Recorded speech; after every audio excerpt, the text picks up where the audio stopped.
دعونا نشاهد معكم ومع الكابتن إسماعيل تيجان الكرة المصرية هذه الألعاب كلها في الموسم الحالي، لنعرف هل كانت اللعبة تستوجب ركلة جزاء، وهل تعرض الزمالك فعلا للظلم. شاهدوا معي هذه اللعبة، لمسة يد واضحة كالشمس من هاني سعيد في مباراة المصري أمام الحكم سمير عثمان.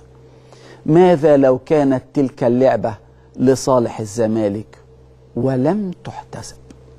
من المؤكد أن كابتن إسماعيل يوسف كان سيطالب بإعادة المباراة وإلغاء النتيجة، وربما إلغاء الدوري وشطب الحكم وإيقاف قناة النهار، ولكن طالما للزمالك تمر. نبقى مع لمسات اليد في منطقة الجزاء. ماذا عن تلك اللمسة ودائما من هاني سعيد؟ هذه المرة منعت هدفا مؤكدا في مباراة تليفونات بني سويف. لمسة يد لا يختلف فيها اثنان، منعت هدفا مؤكدا. الحكم فهيم عمر رأى أنها غير متعمدة. انظروا الكرة في الذراع تماما، الذراع ارتفعت، انتقلت من مكانها، ارتفعت، منعت الكرة، ومع ذلك لم تحتسب. ماذا لو كانت للزمالك يا كابتن إسماعيل؟ بل تعالى يا تيجانا لترى بعينيك العادلتين كم عدد ركلات الجزاء التي لم يحتسبها الحكام للأهلي في الدوري الحالي فقط، من لمسات يد كلها أوضح وأفضح مليار مرة من كرة إنبي. ولنبدأ مع نفس الحكم ياسر عبد الرؤوف في مباراة الأهلي والجونة. ركلة جزاء مؤكدة وليست غامضة. الكرة اصطدمت بوجه المدافع ثم اصطدمت بيده ومن مسافة بعيدة، وتعادل الأهلي مع الجونة وفقد نقطتين ولم تحتسب. ياسر عبد الرؤوف. تعالوا نشاهد لمسة يد في مباراة إنبي، نفس مباراة إنبي والأهلي، ولكن إنبي والزمالك نراها إنبي والأهلي. والآن مع لمسة اليد، لماذا لم تحتسب؟ انظروا لمسة اليد في مباراة طلائع الإنتاج الحربي مع الحكم مدحت الحوفي. انظروا لمسة اليد من بركات اليد المدافع 100% في يد المدافع، لم تحتسب. مرت مرور الكرام، نذهب إلى لعبة أخرى. لمسة يد واضحة كالشمس أمام الإسماعيلي والحكم جهاد جريشة لا يحتسب.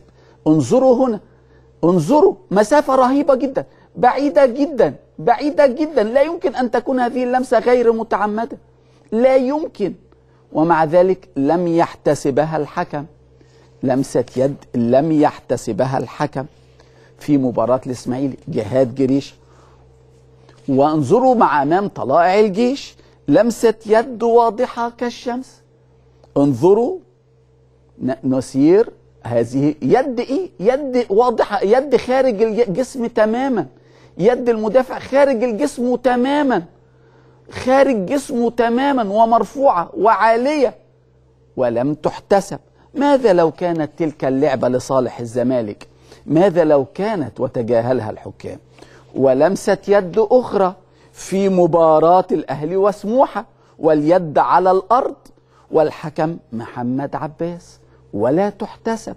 كل هذا للأهلي ولا يحتسب، غير معقول. هذه مباراة الأهلي والشرطة، ولمسة يد أخرى والحكم شريف رشوان.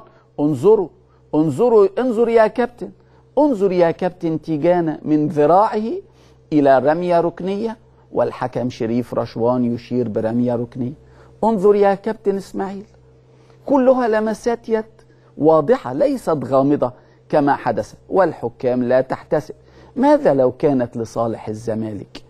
ماذا كنت تفعل لو تجاهلها الحكام؟ ونذهب لمباراة الأهلي والمقاولون أمس فقط. انظروا الكرة وهي تستقر على يد المدافع، انظروا نرجع قليلا على الذراع تماما.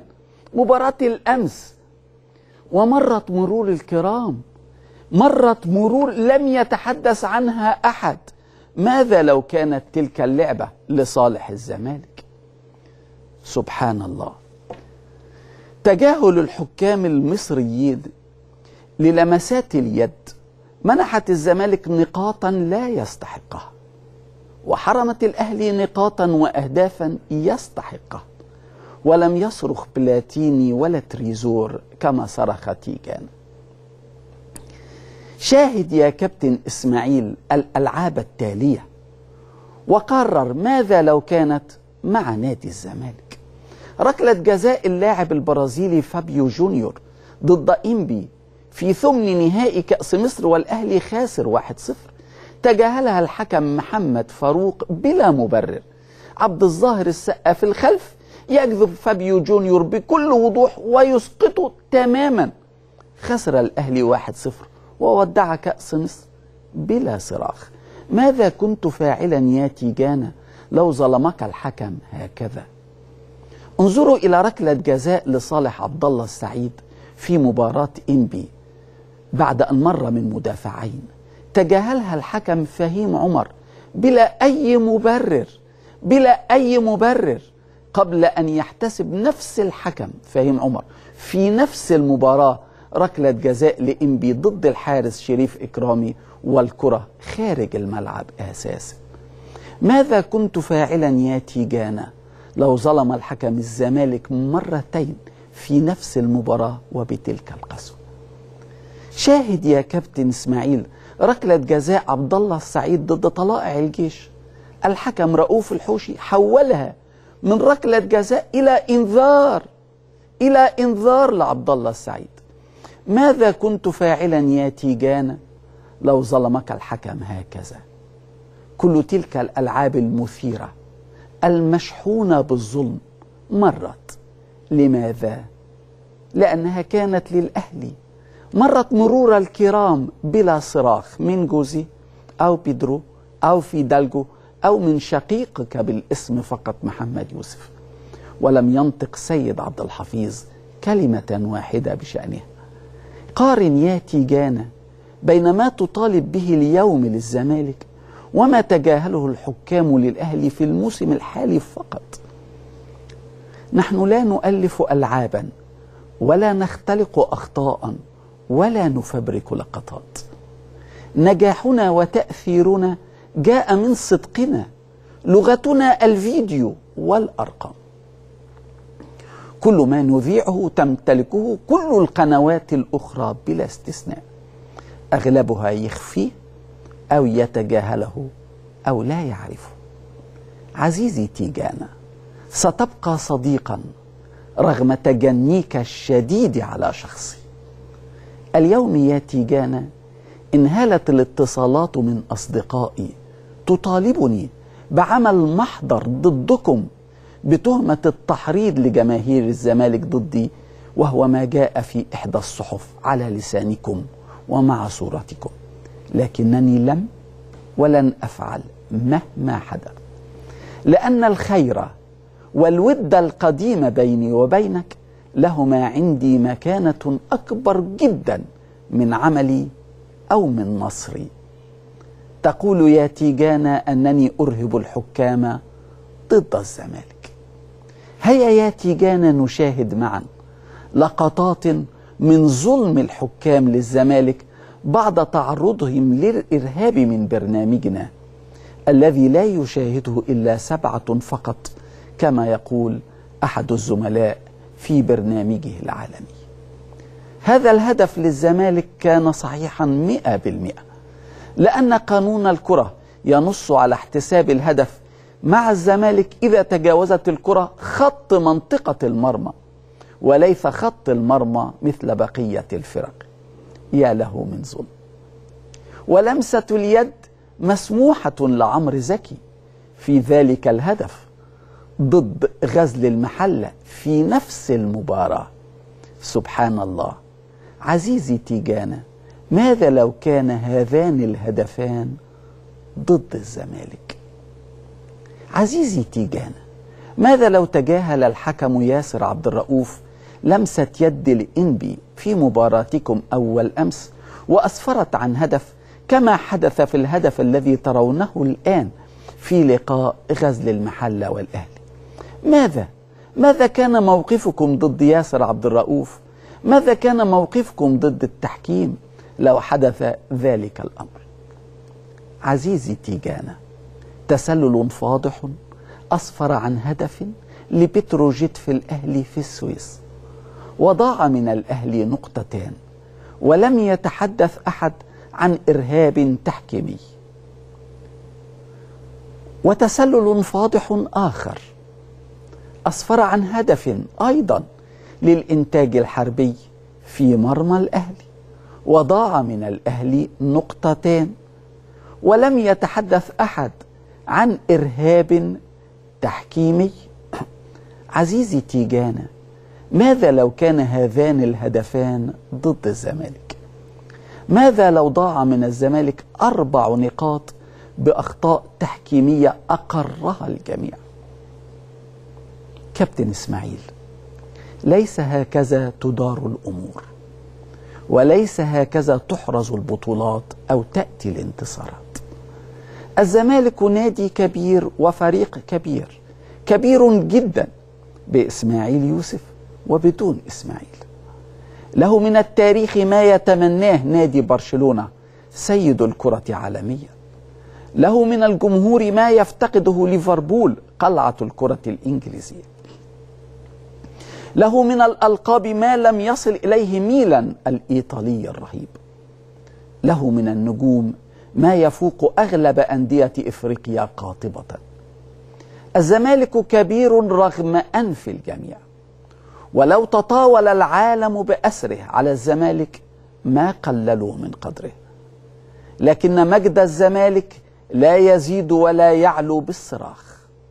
العمل والعلم وحدهما يحققان المجد.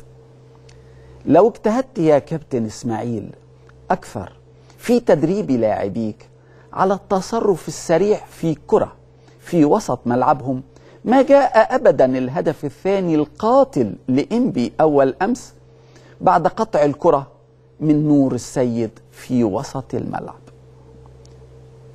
خطأ تدريبي ارتكبه نور السيد.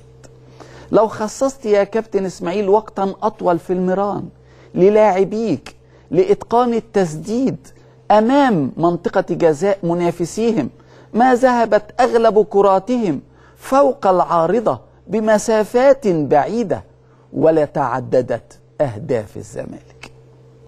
لو تمهلت قليلا يا كابتن إسماعيل في إشراك لاعبي الزمالك الثلاثة الجدد نور السيد وإسلام عوض والكاميروني أليكسس موندوم في التفاهم والتجانس مع زملائهم في المران قبل الدفع بهم باكرا في المباريات لتحسن أداؤهم.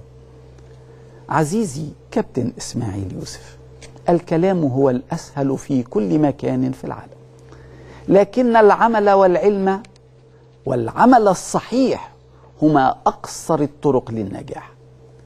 أرجوك يا تيجانا، لقد لعبت للزمالك بين عامي 1983 و 1997، حققت بطولات لا حصر لها، نلت شرف رفع كؤوس كثيرة، وبينها لعبت لمنتخب مصر ل10 سنوات كاملة بينها نهائيات كأس العالم. كنت خلالها نموذجا للعمل الشاق والتطوير، معتمدا فقط على نفسك دون أن تنطق حرفا. عد إلى إسماعيل يوسف الذي يعمل كثيرا ويتكلم قليلا. وفي هذه المناسبة أتوجه بعظيم الاحترام إلى الكابتن حسن شحاتة، الرجل المحترم المدرب القدير بإنجازاته الأسطورية التي لم وربما لن تتكرر. حسن شحاتة لم ينطق أبدا ضد التحكيم، لم يتهم أحدا أبدا بمعاداته أو محاربة فريقه. مصر كلها تعلم أننا كابتن حسن شحاتة وأنا على خلاف شخصي، وأننا لا نتبادل الحديث منذ 5 سنوات وربما أكثر. رجل غيره كان يمكن أن ينتهز الفرصة ليبث السموم ضد شخص يختلف معه، لكن ابن البلد الأصيل حسن شحاتة حافظ كعادته على شهامته، حرص على قول الحق. له منا أكبر وأغلى احترام.